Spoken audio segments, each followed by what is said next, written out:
platform marketplace itu lagi bersih-bersih.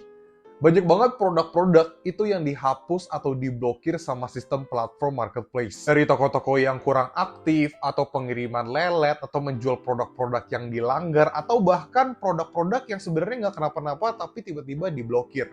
Kenapa kayak begitu sih? Terkadang mereka nggak belak-belakan langsung ngeblokir. Mereka ngebuat toko lu tuh menurun, orderannya dikurangin.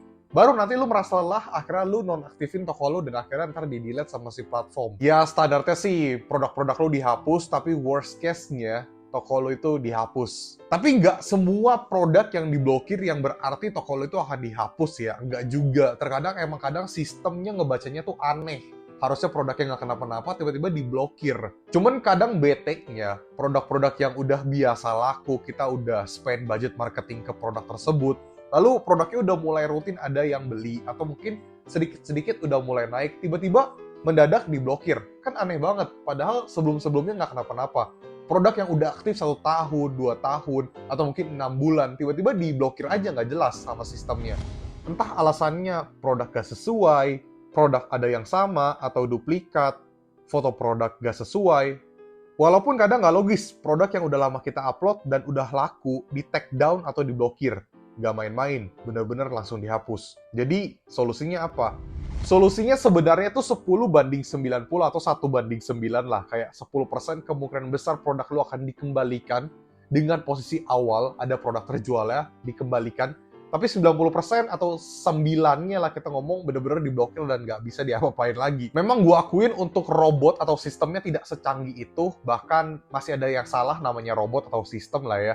Terkadang mereka men-take down atau memblokir produk-produk yang sebenarnya nggak kenapa-napa. Jadi solusinya ketika produk lu diblokir atau di-take down, lu bisa hubungi customer care-nya, customer care yang ada di platform tersebut. Lalu ngomong baik-baik, inget ya, baik-baik. Dijelasin kenapa produk ini diblokir, kenapa produk ini di-take down. Sedangkan ini udah laku. Seller-seller lain aja menjual produk tersebut nggak kenapa-napa. Bisa kasih lihat screenshot-nya, kasih lihat buktinya. Untuk membuktikan benar-benar bahwa produkmu ini nggak melanggar, atau tiba-tiba aja random aja dihapus. Jadi kita harus appeal, teman-teman. Harus appeal dan menjelaskan. Kita minta kayak, tolong dong ini dikembalikan lagi. Tapi ngomongnya secara baik-baik, nggak boleh marah-marah. Karena kalau marah-marah biasanya sih customer care-nya suka nggak mau tahu urusan lu lagi gitu. Jadi kalau misalnya lu ngomongnya baik-baik, ya mereka akan lebih kayak, oke, kita pelan-pelan kita selesaikan sama-sama. Walaupun ya, cuma 10% aja kemungkinannya bisa dikembaliin. Lalu kalau misalnya udah seperti ini, gue punya beberapa opsi. Yang pertama, berhenti menjual brand tersebut kalau ada brand. Yang kedua, berhenti menggunakan judul produk yang dilanggar. Yang ketiga, berhenti memakai foto modelan seperti itu. Memang capek, gue akuin. Kesel banget kalau misalnya lu nge-upload produk yang udah lu spend budget marketing ke sana, udah laku, tiba-tiba diblokir, di take down tanpa alasan yang jelas. Kalau misalnya mau diblokir atau mau di take down, ya pas upload aja gitu. Jangan udah berbulan-bulan atau udah setahun 2 tahun, tiba-tiba baru diblokir, kan aneh banget. Cuman kalau misalnya udah terlanjur nih, oke, kalau misalnya lu menjual brand tersebut, jangan jual brand itu lagi. Atau mungkin lu nggak usah pakai nama brandnya kali ya. Jadi fotonya dan judulnya itu tidak ada nama brandnya. Dan di spesifikasi atau di deskripsi juga tidak ada nama brandnya. Tapi kalau misalnya soal judul, ya jangan pakai judul itu lagi. Lalu kalau misalnya soal foto, berarti foto tersebut nggak bisa lu gunakan lagi. Terpaksa lu harus cari foto lain atau lu refoto lagi supaya lu terhindar dari hal-hal seperti ini. Push produk lain. Ini menjadi salah satu alasan dari gua, kenapa sih gue suka bilang untuk punya produk hero atau ada beberapa produk yang lu fokusin supaya makin laku, dan jadi produk yang laris-manis di toko lu. Kalau misalnya produk lu cuma satu, yang hero, amit-amit ya teman-teman, gue ngomong ini worst case, produk hero tersebut yang kena blokir, hancur udah langsung traffic lu. Tapi kalau misalnya lu punya beberapa produk hero, itu bakal aman. Jadi ketika produknya amit-amit ya, kita sih nggak berharap ya untuk tiba-tiba diblokir. Kalau misalnya lu punya 3 atau 5 produk hero, 1 kena blokir ya masih aman. Masih ada 4 atau 2 produk hero lainnya yang bisa ngedongkrak traffic. Tapi kalau misalnya cuma 1, kacau teman-teman. Semua informasi yang gue kasih tau ke kalian di video-video gue, baik di YouTube, TikTok, dan Instagram, itu semuanya ada alasannya, ada reasonnya. Cuman nggak mungkin gue tiba-tiba random ngomongin hal-hal seperti ini. Karena itu case by case. Jadi kalau misalnya lu bertanya, gue bisa jawab. Tapi kalau misalnya kalian nggak bertanya, gue juga nggak mungkin secara random atau dadakan gue ngebuat video-video seperti ini. Nah, gue bisa buat video ini karena kebetulan beberapa produk gue ada yang kena blokir. Dan beberapa teman kita nih di tim Cuan Rio itu juga banyak banget yang kena blokir. Padahal produk tersebut tuh udah stay lama. Kayak misalnya beberapa produk gue yang sebelumnya, itu padahal udah setahun lebih teman-teman. Tiba-tiba kena blokir dan itu udah laku. Kan ngeselin banget gak sih? Jadi di momen ini, please banget buat teman-teman di sini punya produk hero lebih dari satu, dan jangan sampai amit-amit produk hero tersebut yang kena blokir, itu bisa bahaya banget. Refilter. Kalau udah sempat kejadian seperti ini, ada baiknya teman-teman di sini semua untuk ketika teman-teman menemukan satu produk yang kena blokir, please untuk ngefilter produk-produk jualan lu. Entah itu dari judulnya, fotonya, deskripsinya, itu lu refilter lagi deh. Untuk produk misalnya produk A, ini yang kena blokir. Lu cek, apakah ada dengan case serupa judul yang kena blokir, atau mungkin fotonya, atau mungkin brandnya. Udah, mending lu filter, jangan sampai lu kena blokir secara berentet nih teman-teman, beruntun.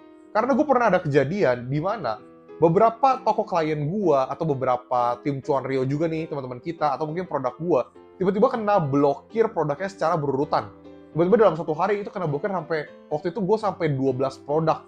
Dan itu worst case-nya toko lu bisa langsung kena penalti dan amit-amit ke freeze. Toko lu dimoderasi berarti customer tidak bisa melihat toko lu, customer tidak bisa menemukan produk lu, dan toko lu ini nggak bisa dicari. Intinya dimoderasi. Kalau moderasi ringan sih, lu masih bisa appeal ke customer care untuk lu tanya alasannya kenapa. Lalu biasanya mereka akan bilang untuk ngehapus produk-produk tersebut, atau mungkin diperingati, nanti akan dikembalikan lagi toko lu seperti semula. Mungkin sekitar 4-6 jam. Tapi kalau misalnya kita ngomongin soal yang parah banget nih, worst case-nya, toko lu ya tutup permanen. Emang sih gue akuin sekarang lumayan banyak rules, banyak peraturan, dan sistem robotnya juga suka gak jelas. Udah gitu suka lemot. Ya namanya platform, ya namanya sistem, mau gimana lagi. Namanya kita numpang jualan di platform tersebut, ya udah pasti kita harus ikutin rules-nya. Dan kita harus menyesuaikan dengan algoritma.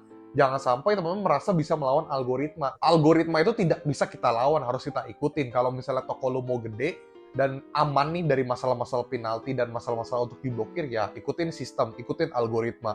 Nah, itulah teman-teman ya, curhat-curhat sedikit dari seller-seller, dan supaya teman-teman tahu nih, jangan sampai teman-teman mengalami kejadian yang serupa. Dan kalau misalnya teman-teman udah pernah mengalami kejadian serupa, atau mungkin saat ini sedang mengalami kejadian serupa, semoga cepet beres. Ingat kata-kata gue tadi, hubungi customer care, lalu jelasin baik-baik, kasih lihat buktinya kalau produk ini tuh nggak kenapa-napa. Masih ada potensi produk lu dibalikin. Tapi kalau misalnya nggak bisa, ya udah. Lu bisa ikutin saran yang tadi gue bilang untuk mengubah judul, mengubah brand, atau mungkin fotonya lu ganti. Kalau misalnya teman-teman belum pernah kena, amit-amit jangan sampai kena. Tapi lumayan nih buat knowledge kalian supaya teman-teman bisa lebih tahu dan ada pengalaman. Jadi kalau misalnya amit-amit teman-teman terkena kejadian seperti ini, teman-teman tahu harus ngapain. Oke guys, segitu aja video dari gue. Semoga membantu. Kalau misalnya ada pertanyaan, silahkan komen aja. Nanti akan gue balas lewat di komen, atau kalau misalnya nggak bisa gue jawab pertanyaan kalian, akan gue balas lewat video-video seperti ini. Sekali lagi gue ucapkan jangan lupa like, komen, dan subscribe. By the way, sekarang jam kelihatan nggak? 1.43 teman-teman, jam 1 subuh. Masih syuting. Oke guys, semoga video dibantu. Rio Gandhi, peace out.